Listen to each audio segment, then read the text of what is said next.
इस वीडियो में हम सीखेंगे कि किस तरह से हम ASP.NET core web API project को स्टार्टिंग से बना सकते हैं। इसमें मैं विजुअल स्टूडियो कोड एडिटर का यूज़ करूँगा। तो इस VS कोड पे हमें अगर API बनानी है तो उसके लिए कुछ हमें डिपेंडेंसी इंस्टॉल करनी पड़ेंगी। अभी जस्ट मेरे पास विजुअल स्टूडियो कोड है और एक फ़ोल्डर क्रिएट किया है मैंने डेमो। अब इसमें मैं अपनी .NET की जो भी सबसे पहले डिपेंडेंसीज हैं उनको इंस्टॉल करूँगा और उसके बाद मैं .NET की एप्लीकेशन क्रिएट करके आपको दिखाऊंगा। तो सबसे पहले हमें यहाँ पे सेटअप करना है, सेटअप .NET जो भी आपकी डिपेंडेंसीज हैं सबसे पहले। तो इसके लिए सबसे पहले आप एक होता है C# का जो एक्सटेंशन होता है, तो सबसे पहले C# का एक्सटेंशन आपको यहाँ से आप डाउनलोड कर सकते हो। आप विजुअल स्टूडियो कोड एडिटर को ओपन किए करके यहाँ पे आप आएंगे तो यहाँ एक लेफ़्ट साइड में एक्सटेंशंस का आइकन आ रहा होगा। शॉर्टकट इसका Ctrl+Shift+X है, इस पर आप क्लिक करेंगे और यहाँ पर अगर आप C# प्रेस कर देंगे तो ये आपको दिखा देगा कि कौन कौन से एक्सटेंशंस अवेलेबल हैं। तो सबसे पहला जो एक्सटेंशंस आ रहा है मेरे पास वो ये है। ऑलरेडी मैंने इसको इंस्टॉल कर रखा है C# for visual Studio code. तो सबसे पहले आप इसको जो पहला आ रहा है C#, आप इसको इंस्टॉल कर लीजिएगा। यहाँ पे एक इंस्टॉल की लिंक आ रही होगी, इस पर आप क्लिक कर देना, ये इंस्टॉल हो जाएगा। मैं आपको दोबारा से करके दिखा देता हूँ एक बार। तो सपोज जब मैंने इसको अनइंस्टॉल कर दिया, मैं दोबारा से आपको सेटअप करके दिखाता हूँ। मैं इंस्टॉल पे क्लिक करूँगा और यहाँ पे आपको ये बोल रहा है कि आपको कौन कौन सी थीम सेलेक्ट करनी है। जैसे विजुअल स्टूडियो 2019 डार्क है, लाइट है, तो मैं इसको डार्क ही सेलेक्ट कर लेता हूँ। ठीक है, तो बेसिकली इस तरह से आप C# एक्सटेंशन जो है आपका विजुअल स्टूडियो कोड के लिए वो आप इंस्टॉल कर लोगे सबसे पहली चीज़। उसको करने के बाद आपका जो सेकंड स्टेप है, आप यहाँ आओ, टर्मिनल ओपन करो। टर्मिनल ओपन करने के लिए आप यहाँ पे जा सकते हो मेन्यू में, यहाँ पे न्यू टर्मिनल ओपन करके कर सकते हो। तो या फिर यहाँ पे राइट क्लिक करके बेसिकली ये फ़ोल्डर में जो भी फ़ोल्डर आप यूज करना चाहते हो तो वो फ़ोल्डर आप यहाँ सेलेक्ट कर सकते हो। CD करके आप इसे चेंज भी कर सकते हो। तो मेरे पास ऑलरेडी पहले से था तो मैं पुराना ही यूज कर लेता हूँ। तो मैं डेमो फ़ोल्डर में ये टर्मिनल मैंने ओपन कर लिया। इसके बाद नेक्स्ट मैं क्या करूँगा, मैं चेक करूँगा कि मेरे पास .NET की डिपेंडेंसीज हैं कि नहीं है। तो बेसिकली हमें क्या है, चेक फॉर .NET, बेसिकली हमें SDK चाहिए होगा, डिपेंडेंसीज।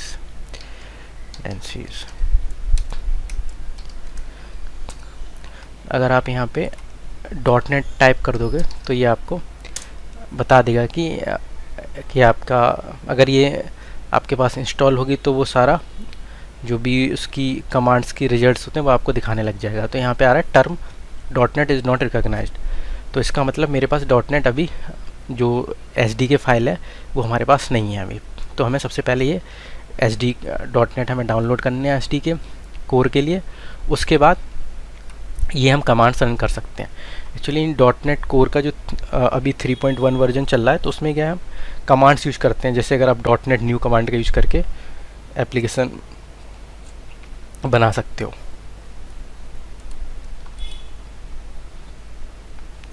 सबसे पहले मैं क्या करूँगा, इसकी जो .NET की बेसिकली SDK है वो डाउनलोड करूँगा। तो मैं एक काम कर सकता हूँ कि या तो मैं यहाँ पे जाता हूँ एक्सटेंशंस में, या तो आप यहाँ से कर सकते हो। यहाँ देखते हैं आ रहा है .NET SDK।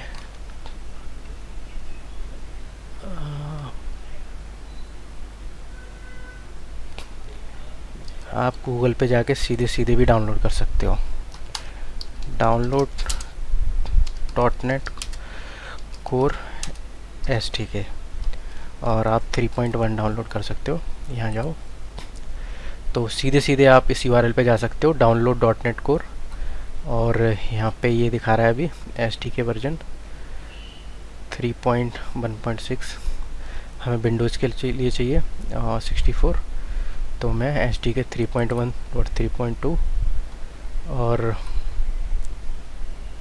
ये कर लेता हूँ डाउनलोड।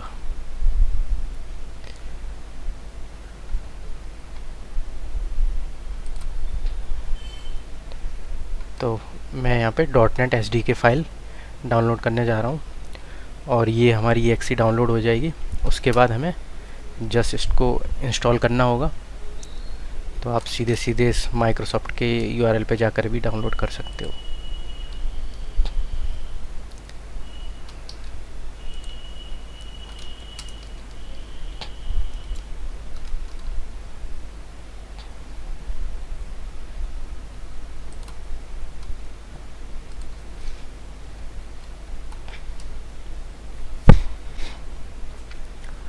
ये हमारा SDK इंस्टॉल करनी है अब हमें।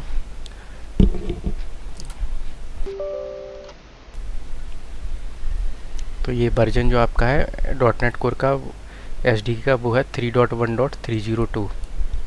तो इसके लिए आपको SDK वर्जन जो बेसिकली सॉफ्टवेयर डेवलपमेंट किट है वो अभी जो लेटेस्ट में 3 पॉइंट समथिंग है, तो आप ये डाउनलोड कर सकते हो।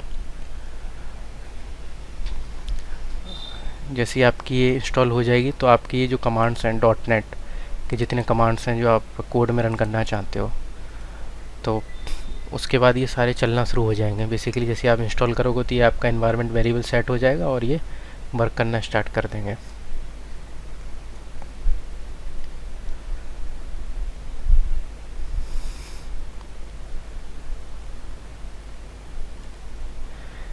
कुछ टाइम लेता है, अराउंड 30-40 सेकेंड इंस्टॉल होने में।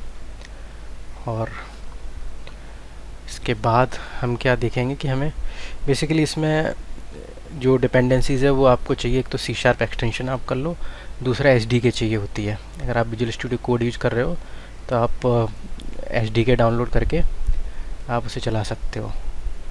तो अभी ये होने वाली है हमारी कंप्लीट। .NET कोर का वेब API भी, आप कंसोल एप्लीकेशन भी बना सकते हो, वेब API भी बना सकते हो बेसिकली।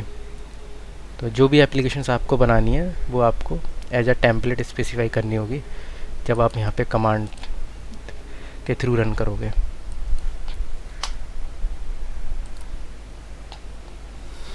तो हमारा ये इंस्टॉलेशन सक्सेसफुल हो गया। आप देखोगे 3.1.302। इसमें क्या क्या इंस्टॉलेशन में हुए हैं, इसने C प्रोग्राम फाइल्स .NET के अंदर एक फ़ोल्डर बनाया है। अगर आप C में जाओ, C में C प्रोग्राम फाइल्स, यहाँ पे आपका एक .NET करके फ़ोल्डर बन जाएगा। ये आपकी सारी लाइब्रेरीज आ जाएंगी। और इसने आपका .NET कोर SDK इंस्टॉल करा है, .NEट कोर का रन टाइम इंस्टॉल करा है, 3.1 ASP.NET का भी रन टाइम इंस्टॉल करा है और .NEट कोर का Windows desktop run time install करा है। तो बेसिकली इस SDK में आपका ये सारा कुछ इंस्टॉल हो गया, रन टाइम भी है इसके साथ, ASP.NET को रन टाइम भी है। इसको क्लोज कर दो आप। अब हम चलते हैं दोबारा से यहाँ पे। अगर मैं दोबारा से इसको रन करने की कोशिश करूँगा, अभी ये दोबारा एरर दे रहा है। इसकी रीज़न ये है, हम इसको क्लोज करके दोबारा रीस्टार्ट कर लेते हैं कोड को। BS कोड हमारा जो है, इसको रीस्टार्ट कर लेते हैं हम इसको। तो अगर, क्योंकि हमारा जो इन्वायरमेंट वेरिएबल सेट हुआ होगा तो वो बाय डिफ़ॉल्ट ले नहीं रहा होगा, इसलिए हम इसको रीस्टार्ट कर लेते हैं। अब मैं दोबारा से .NET टाइप करूँगा तो आप यहाँ देख सकते हैं मैंने इसको रीस्टार्ट किया और हमारा .NEट जो मैं कमांड रन कर रहा था पहले दिक्कत दे रहा था, अब ये सही चल रहा है। तो ये हमें बता रहा है कि आप .NEट कमांड में --- हेल्प करके इसके बारे में मोर हेल्प ले सकते हो, जैसे .NET --- तो ये हमें बहुत सारे कमांड्स बता देगा कि जैसे कि अगर मैं देखूँ, नीचे आते हैं हम इसमें, तो आप ये देखो बेसिकली जो कमांड्स यूज होते हैं यहाँ, ये है हमारे कमांड। ऐड अ पैकेज, अगर पैकेज वगैरह ऐड करना है तो आप .NET फिर स्पेस ऐड फिर पैकेज नेम दे सकते हो। बिल्ड करने के लिए .NET स्पेस बिल्ड इस तरह से कर सकते हो, build server, clean, help, list. तो ये सारे कमांड्स आपके यूज होंगे। जैसे न्यू कमांड किसके लिए यूज होता है? Create a new .NET project और फाइल। तो मैं अभी नया प्रोजेक्ट क्रिएट करूँगा तो उसके लिए न्यू कमांड यूज करूँगा। न्यू गेट आपके एडिशनल न्यू गेट कमांड्स के लिए होता है। न्यू गेट पैकेज क्रिएट करता है। पब्लिश करने के लिए आप .NET पब्लिश कमांड यूज़ कर सकते हो। रिमूव है आपका .NET रिमूव, पैकेज वगैरह रिमूव करना है। आपको डिपेंडेंसी रिस्टोर करनी है, उसके लिए आप .NET रिस्टोर कर सकते हो। रन करने के लिए एप्लीकेशन के लिए आप .NET रन कमांड चलाओगे। तो अभी मैं आपको न्यू यूज करके एप्लीकेशन क्रिएट करूँगा और रन करके भी दिखाऊँगा। और विजुअल स्टूडियो सॉल्यूशन फाइल्स को मॉडिफाई कर सकते हो, तो ये टेस्ट कर सकते हो, यूनिट टेस्ट है। और टूल्स को मैनेज कर सकते हो। मेनली आपको जो कमांड यूज करने हैं वो मैं आपको बता देता हूँ। बिल्ड कमांड होगा आपका, क्लीन वगैरह भी यूज कर सकते हो, न्यू कमांड आप यूज करोगे, और आपका न्यू गेट वगैरह भी कर सकते हो, पब्लिश यूज कर सकते हो। तो बेसिकली कुछ कमांड्स आपको याद रखने से ऐड है, बिल्ड है, न्यू है, रन कमांड है आपका, रीस्टोर कमांड है जो डिपेंडेंसीज को रीस्टोर करता है, टेस्ट भी आप यूज कर सकते हो। तो मैं आपको एप्लीकेशन क्रिएट करके दिखाता हूँ। New create a new .NET project. तो मैं नया .NET प्रोजेक्ट बनाने वाला हूँ। मैं क्या यूज करूँगा? .NET new. जैसे .NET न्यू में टाइप करके एंटर करूँगा क्योंकि मैं नया प्रोजेक्ट क्रिएट कर रहा हूँ। अगर आप यहाँ पे देखोगे तो इसने अगेन कुछ हमें सजेशंस दिए हैं। .NET न्यू मैंने रन करा न्यू प्रोजेक्ट क्रिएट करने के लिए। बेसिकली क्या है, ये पूछना, इट इज़ आस्किंग कि हमें किस टाइप की एप्लीकेशन क्रिएट करनी है। तो इसने टेम्पलेट्स दे रखे हैं बेसिकली बहुत सारे, ये वाले। तो अगर मैं .NET न्यू क्रिएट करा है तो आप यहाँ से ये टेम्पलेट सेलेक्ट कर सकते हो। जैसे अगर आपको कंसोल एप्लीकेशन बनानी है तो आप कंसोल सेलेक्ट कर सकते हो। क्लास लाइब्रेरी है तो क्लास लिब लिख सकते हो। WPF एप्लीकेशन बनानी है तो WPF लिख सकते हो। तो इस तरह से आप अगर जैसे वेब API बनानी है जैसे हमें, तो हम ASP.NET कोर वेब API के लिए ये आपकी टेम्पलेट है, तो वेब API। तो बेसिकली यहाँ पे हमने .NET न्यू लिखा, इसके साथ हमें टेम्पलेट देना पड़ेगा। टेम्पलेट का मतलब ये है कि हम बनाना क्या चाहते हैं, कंसोल एप्लीकेशन बनाना चाहते हैं, वेब API बनाना चाहते हैं, WPF एप्लीकेशन बनाना चाहते हैं, तो वो मेंशन कर दूंगा। जैसे मुझे बनाना है ASP.NET कोर वेब ऐप। आप एंगुलर के साथ भी बना सकते हो, तो कोर विद एंगुलर भी है इसमें। .NET न्यू करके आप .NET न्यू वेब API करके आप वेब API प्रोजेक्ट बना सकते हो। बेसिकली हमें बनाना है ASP.NET कोर वेब ऐप।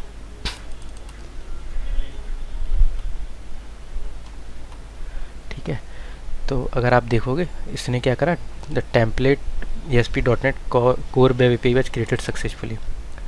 आप यहाँ डेमो ओपन करोगे, मैंने कौन सा कमांड रन करा, .NET न्यू वेब API। तो ये कमांड हमारा क्या करेगा, बेसिकली ये हमारा क्रिएट वेब API प्रोजेक्ट, किस कमांड के थ्रू, .NET न्यू। आप ये, और वेब API आपका न्यू टेम्पलेट नेम है, तो इसके थ्रू आप ये कमांड रन करके चला सकते हो। चेक करने के लिए आपको क्या करना है, .NET रन कमांड यूज करना है, .NET कमांड यूज करना है। आपने वेब API प्रोजेक्ट बना लिया। अब इसको देखते हैं क्या क्या बनाया। जैसे आपने कमांड रन करा .NET न्यू वेब API, तो इसने हमारी ये कुछ एक्शंस परफॉर्म किए। .NET रीस्टोर, तो इसने .NET रीस्टोर ऑटोमेटिक चला दिया। रीस्टोर कमांड आपका डिपेंडेंसीज को इंस्टॉल कर देगा, अगर कुछ मिसिंग होगा उनको रीस्टोर कर देगा। तो वेब API का इसने पूरा प्रोजेक्ट हमारे लिए क्रिएट कर दिया। ये कंट्रोलर फोल्डर बना दिया। इस कंट्रोलर के अंदर एक डिफ़ॉल्ट इन्होंने वेदर फोरकास्ट कंट्रोलर हमारे लिए क्रिएट कर दिया है, राइट। ये हमारा वेदर फोरकास्ट कंट्रोलर है। तो हमारा डेमो फोल्डर के अंदर है ये कंट्रोलर से, और ये इनहेरिट कर रहा है कंट्रोलर बेस से। ये राउट इसमें कॉन्फ़िगर कर दिया। ये स्टैटिक समरीज एक हमारा ऑब्जेक्ट बना के दे दिया है, और ये हमारी लॉगर भी फाइल बना दी इसने। तो ये हमारा गेट मेथड बेसिकली इम्प्लीमेंट कर दिया। तो आप देख सकते हो ये HTTP गेट मेथड, इसके अंदर ये क्या कर रहे हैं, वेदर फोरकास्ट का ऑब्जेक्ट है और उसकी लिस्ट रिटर्न हो रही है इन्यूमरेबल टाइप। तो ये यहाँ पे देख सकते हो रेंज 1 to 5 सेलेक्ट, और ये उनका डेट है, टेम्परेचर है, समरी। तो ये सारा डेटा रिटर्न हो रहा है, एरे फॉर्म है, कलेक्शन हो गया। ऑब्जेक्ट है ये हमारी JSON फाइल्स हैं कुछ, और प्रॉपर्टीज़ हैं। ये डिफ़ॉल्ट फाइल्स आपकी जो क्रिएट होंगी, इसमें आपको कुछ करना नहीं है। ऐप सेटिंग्स फाइल है, ये बहुत इंपॉर्टेंट फाइल है। ये हमें दे रहा है required assets to build and debug are missing from demo add them. तो जब भी आप विजुअल स्टूडियो कोड पे काम करते हो तो अगर कोई चीज़ मिसिंग भी होती है तो ये आपको सजेस्ट भी करता रहेगा। जैसे पूछ रहा है कि required assets to build and debug are missing from, तो अगर आपको एसेट्स ऐड करना है मतलब बेसिकली बिल्ड एंड डिबग करने के लिए, तो वो चीज़ें ये आप यस कर दो तो ऑटोमेटिक ये आपको एक BS कोड फोल्डर बना देगा। ठीक है, ये आपको सजेस्ट भी करता रहेगा, वार्निंग्स भी देता रहेगा, जो अगर आपको कोई चीज़ मिसिंग होगी तो वो भी कर सकते हो आप। ये आपकी ऐप सेटिंग्स डॉट आपकी जेसन है। तो बेसिकली क्या है कि जैसे हमारी web.config होती है तो उसी टाइप से हमारी कोर में app settings dot JSON file होती है। तो हम ऐप सेटिंग्स फाइल में अपना कॉन्फ़िगरेशन रख सकते हैं, जो भी हमारा कॉन्फ़िगरेशन है। जैसे हमारे डिफरेंट URLs होते हैं, हमारा dev URL है, Q URL है, तो हम यहाँ पे जैसे वेब कॉन्फ़िग बनाते थे डिफरेंट इन्वायरमेंट्स के लिए, तो यहाँ पे क्या है हमारी जैसे डेवलपमेंट के लिए हमने डेवलपमेंट डॉट जेसन फाइल बना दी, और QA के लिए हम बना सकते हैं app settings dot QA dot JSON. तो ऐप सेटिंग्स हमारी जेसन फाइल है जिसमें हम सारा कुछ कॉन्फ़िगरेशन दे सकते हैं। जैसे हमारा डेटाबेस कॉन्फ़िगरेशन है, URLs हैं, ये सब हमें आपको जेसन फाइल में स्पेसिफाई करने पड़ेंगे। तो हमारा जो कोर में है, जो मेन डिफरेंस ये है कि हम कॉन्फ़िग की जगह जो हम ये जेसन फाइल यूज़ कर रहे हैं जिसमें हमारा सारा कुछ कॉन्फ़िगरेशन रहता है, तो इसमें आप स्पेसिफाई कर सकते हो। ये आपकी CSproj फाइल है, और ये आपकी program dot CS file default इसने क्रिएट की है। startup डॉट CS फाइल है, ये आपकी ये डिफ़ॉल्ट बन जाएगी। आप तो इसको आप थोड़ा सा और देख सकते हो कि राउटिंग वगैरह ऑथराइजेशन ये सब इसने कॉन्फ़िगर करा है। जब आप और काम करोगे तो ये सब चीज़ें आपको यहाँ पे आप ओवरराइड भी कर सकते हो। और ये आपका एक मॉडल क्लास बना रखी है वेदर फोरकास्ट। तो हमें जब मैं API रन करूँगा, जो हमारा गेट मेथड है, ये वाला get method basically weather forecast controller dot CS में, तो ये हमें इस ऑब्जेक्ट की प्रॉपर्टीज़ को रिटर्न करेगा, एक array of this properties date, temperature, Fahrenheit और समरी। तो ये सारा डेटा हमें as a JSON object return होगा। अब मैं क्या करूँगा, इसको रन करके देखूँगा। अभी हमने .NET न्यू API करके इसको क्रिएट कर लिया। अब मैं इसको रन करने जा रहा हूँ, .NET रन। आप जैसे .NET रन कमांड एग्जीक्यूट करोगे तो ये हमारी जो एप्लीकेशन है वो रन करने लग जाएगी। ये आपको बता देगा कि हमारा किस पोर्ट पे ये हमारी एप्लीकेशन रन कर रही है। It will take a while but. और तो इस तरह से ये आपको एक डिफ़ॉल्ट स्ट्रक्चर क्रिएट करके दे देगा। आप इसको मॉडिफाई भी कर सकते हो। तो अगर आप यहाँ पे देखो तो इसने क्या है, now listening on this and this. मैं इस URL को ओपन करता हूँ।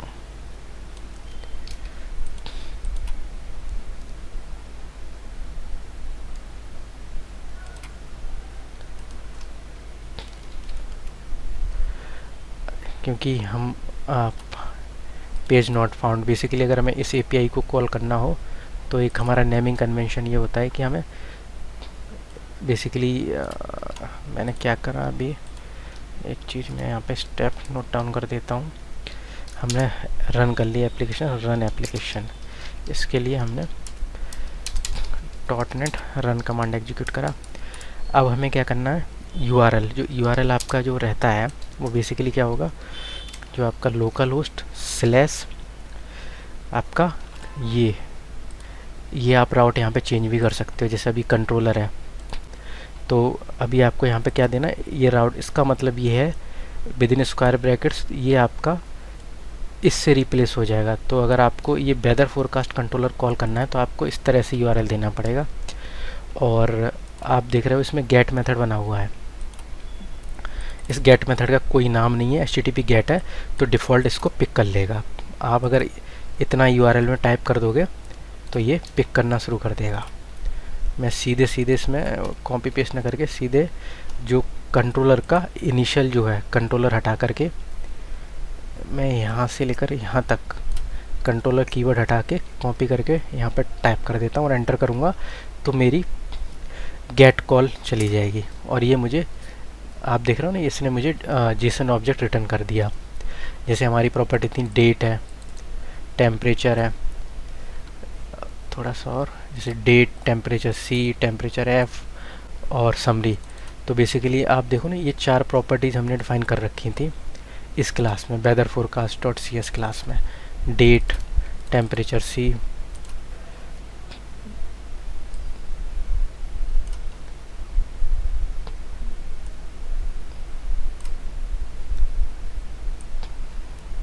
तो आप देख सकते हो पहली प्रॉपर्टी है डेट, ये रही डेट हमारी। टेम्परेचर सी ये है, और टेम्परेचर एफ़ हमारी एक प्रॉपर्टी है, और समरी, तो ये समरी प्रॉपर्टी है। तो इस तरह से हमारी 4 प्रॉपर्टी हैं। तो ये array of this weather forecast class का रिटर्न कर रहा है, और ये एक एरिया ऑफ ऑब्जेक्ट्स आपको ये मिल जाएगा इस तरह से। तो आप इस तरह से कर सकते हो। जब आप रन करोगे तो हो सकता है आपको ये सिक्योर ना होने की वजह से ये आपको एरर दे। एडवांस आप सेलेक्ट कर सकते हो उसमें, ये अभी ठीक है। तो ये नॉट सिक्योर की एरर दे रही है, वो कोई दिक्कत नहीं है, वो सिक्योरिटी सर्टिफिकेट वगैरह के लिए बोल रहा है। आप बस यहाँ पे ये URL टाइप करोगे तो ये आपका इस तरह से रन करना शुरू हो जाएगा। तो इस तरह से आप API क्रिएट कर सकते हो अगर आपको राउट चेंज करना हो। जैसे मान लो इसमें मुझे API कीवर्ड लगाना है, राइट। मान लो मैंने लगाता हूँ API, तो सबसे पहले API हो, फिर वेदर फोरकास्ट इसमें आए। तो आप यहाँ पे डाल सकते हो /API/ वेदर फोरकास्ट। तो ये हमारा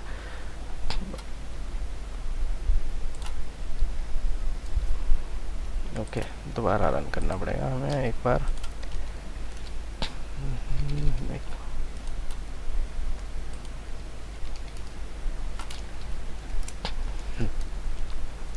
तो जो राउट है वो आप यहाँ पे चेंज भी कर सकते हो, और आप ऐसा भी कर सकते हो सीधे सीधे आप यहाँ के गेट मेथड पे भी राउट डिफाइन कर सकते हो इसके अंदर, यहाँ पे भी। तो आप देख सकते हो मैंने URL चेंज कर दिया, /API लगा दिया इसमें। Still it is working, still it is returning date, temperature C, temperature F और समरी।